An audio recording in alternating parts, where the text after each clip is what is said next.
ఆర్యన్ కొంచెం పక్కకి జరగమ్మా. ఆర్యన్ పక్కకి రా. స్మైల్. చూడండి చెల్లె ఇక్కడ చూడు. సరిగ్గా చూడు.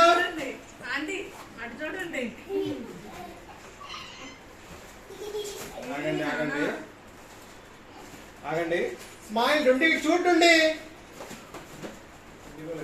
ఆర్యన్కి దక్షకి ఇప్పుడు ప్రిన్సిపల్ మేడం ఉన్నారు కింద వెయిట్ చేస్తున్నారు.